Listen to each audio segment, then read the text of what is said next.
Hoje eu quero te mostrar qual é o melhor padrão de entrada para a Forex. É esse padrão que você precisa utilizar todos os dias ou procurar ele todas as vezes que você for executar uma operação. O nome se fala padrão. Por quê? É um padrão que normalmente quando ele aparece, a probabilidade de que ele faça determinado movimento é alta. Então, quando você consegue adequar esse padrão ao seu modelo de entrada, independente de qual seja a sua estratégia operacional, você vai ver como ele é assertivo. Esse padrão que a gente vai conhecer aqui agora é o conhecido como engolfo. Só que eu vou estar te mostrando como você pode usar ele em diferentes cenários. Se você aplica ele da maneira correta, abençoado, você vai ver a sua taxa de assertividade aumentando. E você vai ver como é simples se você começar a abrir sua visão e ver esses detalhes. Não se preocupe que eu vou estar te mostrando tanto a parte teórica quanto a parte prática, mostrando entradas aqui que eu fiz e que sempre vem dando muito certo se você consegue equilibrar os contextos da maneira correta. Então, para quem não sabe, o engolfo, temos o engolfo de alta, ou seja, o engolfo de alta e o engolfo para baixa. Como é que a gente pode trabalhar neles aqui? Então, de forma bem simples, o mercado faz um movimento, você vai ver que ele vai fazer alguns movimentos, mas eu não quero se focar agora no contexto, eu quero que você entenda o padrão de fato. Um engolfo de alta é quando um candle anterior fez um candle menor e o outro veio sobrescrevendo esse candle, ou seja, mostrando pressão. Engolfo de alta vai acontecer alguns pontos importantes, mas ele vai apresentar-se um padrão onde um candle forte, no caso o candle verde, vai engolfar, vai engolir o candle anterior ou os candles anteriores, porque pode ter outros candles aqui que ele também pode engolir, ou seja, engolfá-lo. Isso mostra a pressão, entrada de pessoas posicionadas naquele ponto. A mesma coisa se aplica para o engolfo de baixa, ou seja, o mercado aqui, vamos supor que o mercado está aqui de baixa e o candle vermelho sobrescreveu ou engolfou, abocanhou o candle anterior com muita pressão, porque aqui ele subiu e depois o candle veio e desceu com força. Isso em tempo gráficos menores, vamos supor que a gente está vendo um engolfo acontecendo no tempo gráfico de H1, 1 hora. Então, isso aqui, ó, no tempo gráfico menor, 5 minutos, 1 minuto, foi um movimento de baixa que esse candle vermelho fez e o outro depois veio e fez isso, ó. Um candle é um sequencial de alta, mostrando força compradora. E aí que a gente consegue operar. Se você consegue botar esses pontos e observar esses pontos em situações, em locais chaves, isso te dá uma assertividade muito alta. Eu vou te mostrar aqui vários exemplos de operações que você poderia executar e depois dessa aula aqui, que eu digo que é uma aula não um vídeo, você vai poder assistir, você vai ver, quando você abrir o gráfico, você vai ver, procurar começar a enxergar, vai começar a focar esse tipo de entrada, esse tipo de padrão no seu operacional que você já opera hoje em dia. Você vai ver como ele é assertivo, que eu vou te dizendo o contexto que você tem que usar ele. E antes que eu me esqueça, eu normalmente vou usar isso, eu normalmente uso o engolfo em M5 e M15, principalmente em M15, M5 e M15, porque eu opero ali no Forex, eu gosto de pegar movimentos onde o preço tende a fazer uma movimentação legal de pelo menos 2,5 a 3 vezes o risco, que é esse meu tipo de entrada normalmente que eu faço. Então eu busco operações onde apresenta esse engolfo e dando em M5 ou M15 ali, esse padrão, com o contexto correto, ele tende a pagar exatamente isso, 2,5 a 3 vezes o risco, até vezes mais também. Mas antes que eu me esqueça, já deixa o like aqui, se inscreve aqui no canal, porque ajuda muito, velho, ajuda muito a gente continuar produzindo esse conteúdo e detalhando, entregando esse ouro aqui para você cada vez evoluir. Então se inscreve aqui no canal porque ajuda pra caramba. Isso que eu vou estar te ensinando aqui agora é onde a maioria das pessoas usam, ou seja, o senso comum. A maioria das pessoas usa o engolfo da maneira errada e por isso que a maioria das pessoas acabam perdendo dentro do mercado financeiro. Eu quero te mostrar o lado de uma maneira contrária, executar ela da maneira correta, a maneira que eu, pelo menos, vejo a forma que tem de dar mais certo, porque se muitas pessoas estão usando da mesma forma, a probabilidade de você ir com manada e perder, porque a maioria perde, então você não tem que usar da mesma forma que a maioria usa, tem que usar como as instituições usam isso. Elas induzem muitas pessoas a entrar no mercado depois do engolfo, e é isso que você vai ficar ligado a partir de agora.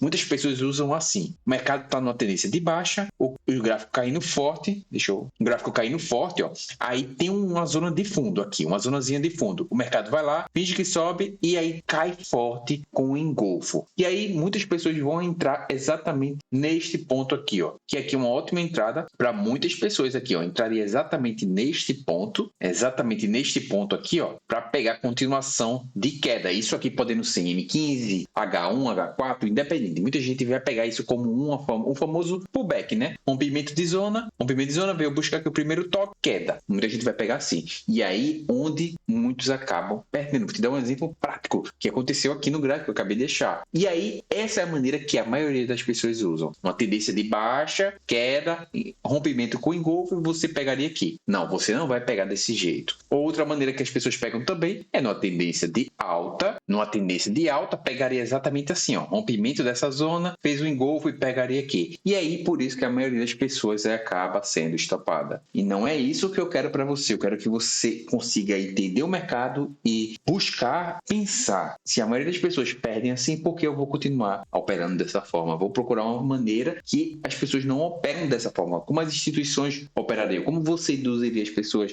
a fazer? Eu preciso que pessoas vendam para poder comprar mais barato. Exemplo aqui no mercado em queda. Você precisa que as pessoas vendam para poder comprar mais barato. Se você quer comprar ou quer vender uma coisa, você finge que as pessoas, induz as pessoas para as pessoas comprarem mais caro para depois você vender mais caro. Essa é a lógica do mercado. E muitas pessoas acabam caindo sendo a manada do mercado. Mas, Edson, e como você operaria nesse cenário? Vamos lá. Olha o cenário prático aqui que eu acabei de achar. O mercado aqui tem o que aqui? Um fundo, né? Um fundo, o mercado aqui estava numa forte presença de queda, forte pressão vendedora. Tinha um fundo aqui, ou seja, um suporte respeitado aqui, bem legal. Primeiro toque, segundo toque, subiu, respeitou aqui e depois fez exatamente o que? O nosso engolfo aqui, ó, caindo forte. E aí muitas pessoas acabariam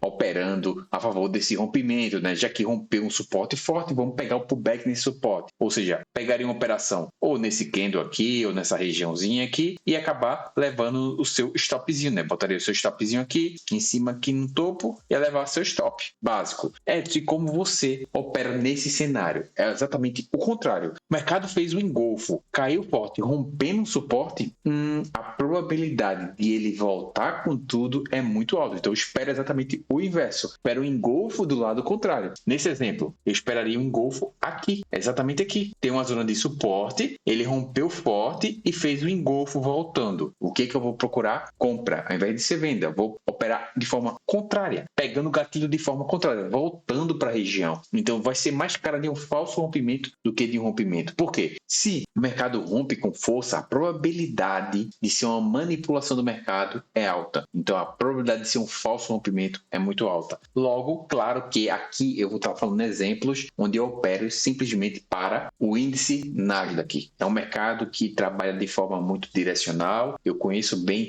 esse par, porque eu venho só opero nesse par basicamente. Então, isso facilita muito identificar os possíveis movimentos que o mercado tende a fazer. Então, o mercado tende muitas vezes a ficar lateralizado, ele finge que vai para uma direção e depois vai para outra direção. E é exatamente aqui que eu operaria. Eu operaria, deu engolfo, pregaria um pullback nessa regiãozinha aqui, ó. Nessa regiãozinha que teve um pavio aqui, ó. Na verdade, regiões que poderia tocar era aqui, como teve um pavio anterior, pode ser aqui também, ó. Nessa regiãozinha. Pegaria aqui exatamente aqui nesse pavio daqui, ó, nesse micro pullback. Stopzinho aqui embaixo, ó. Não precisa ser aqui embaixo, porque se ele vir buscar, pode vir buscar. Marcaria mais ou menos aqui e pagaríamos 2.5 aqui. 2.5 tranquilo, ó. 2.5 foi lá buscar. Os 2.5 tem um alvo aqui, esse topo, que é onde vai estar o stop das pessoas. É aqui que a gente opera. É aqui a forma que você tende a ser mais assertivo. E ali eu estou arriscando pouco para buscar muito. Ou seja, se eu opero buscando, se eu arrisco 100 para buscar 250. Isso aí é muito, muito da hora. Vou te dar outro exemplo aqui. Olha esse outro exemplo aqui. Mesma forma, ó. O mercado estava subindo, caiu forte aqui, ó. Veio só buscar essas zonas aqui de suporte, rompeu essa zona, ó. Rompeu como? Olha a indução que o mercado fez aqui. Olha a indução que o mercado fez, ó. Olha a forma que ele rompeu. Vou até botar o replay. Olha a forma que ele rompeu. Então, você olha assim esse rompimento, você acredita o quê? Que o mercado vai cair com tudo, vai cair forte. Mas não, você tem que se ligar. Após um rompimento de um suporte de resistência, como que ele vai se comportar? Ele vai sentir essa zona, ele vai voltar para a zona, ele só foi lá pegar os stops da galera para depois voltar, ou ele vai realmente romper? Como é que eu sei isso, Edson? Eu espero ele reagir na zona. zona. Então, basicamente aqui, ó, ele não tinha rompido completamente a zona, então poderia romper, e esse candle aí tem uma cara de indutor, mas isso só iria me confirmar nos próximos candles, ou seja, se o próximo candle ele retornar com força, é a probabilidade de ser um falso rompimento. E é exatamente isso que ele fez, ó. Voltou com um engolfo bem forte aqui, ó, um engolfozinho bem forte. Então, aqui seria uma boa oportunidade de entrada exatamente nessa regiãozinha aqui, ó, aqui onde eu marquei, ou aqui embaixo também. E o stop poderia ser botado aqui embaixo, ó, aqui embaixo exatamente aí. Então, vamos ver se ele volta. Ó, tocou exatamente lá e foi lá buscar, ó. Pronto, top. Massa, Edson. Como você sabia que ele iria até aí, não poderia até lá em cima, eu busco sempre o meu 2.5. Então, 2.5 para mim já é o suficiente, não buscaria mais que isso. Massa. Mas eu sei que daqui ele pode retornar. Por que eu sei disso? Vamos passar, que eu estou no tempo gráfico de M5, passando para o tempo gráfico de M15, fazendo a mesma analogia agora. A mesma analogia. Então, vou tirar isso aqui, ó. Em M15, ó, você pode ver que ele já derreteu aqui em M15, né? Vou até passar mais aqui, ó. Já caiu forte, ó. Já caiu forte. Por que ele foi e derreteu nesse outro candle aqui, ó? Porque seguiu a mesma lógica que a gente fez, ó. Bota aqui, suportezinho, a resistência, foi lá, rompeu a resistência e desceu, caiu forte, ó. Olha aí, fez um engolfo novamente, um engolfo nessa zona. Esse candle aqui engolfou esse cara depois de uma zona forte de suporte e resistência que ele foi basicamente só induzir. Fingiu que foi para cima, caiu com tudo, com engolfo. E aí, a zonazinha de pullback, ó, a zonazinha de pullback aqui nessa zona, ó. A mesma zona de pullback, ó. Pá, cravado. E aí, como que seria a sua entrada? Uma venda aqui, uma venda nessa região, o stopzinho aqui em cima, e aí você pega um 2.5. Aqui já é a entrada de 15 minutos, ó. 15 minutos, demora mais tempo, mas também bem assertivo, ó. Foi lá buscar exatamente cravado, não foi nem mais nem menos. Cravou no ponto de entrada, um pullbackzinho nessa zona. Isso aqui, obviamente, tem muitos nomes. Pode ser conhecido como FVG, viu? Buscar só FVG ali para rejeitar, balanceamento de preço, tem muitos nomes que aqui se fala, mas eu considero que foi basicamente um fechamento, um pullbackzinho naquela zona depois de um engolfo, mostrando muita pressão. Só que, claro, contexto, tem que ter contexto. Se não tiver contexto, engolfo vai ter de rodo aí no mercado e você vai acabar errando muito. Então tem que ser em zonas, depois de tocar em zonas legais, fingir que vai para a direção e volta. Esse gatilho de entrada é o que dá muito dinheiro no meu bolso. E é por isso que você tem que continuar assistindo os conteúdos aqui do canal para você evoluir. E esse vídeo aqui vai te fazer evoluir cada vez mais aqui dentro do mercado. Não perde, velho. Não perde.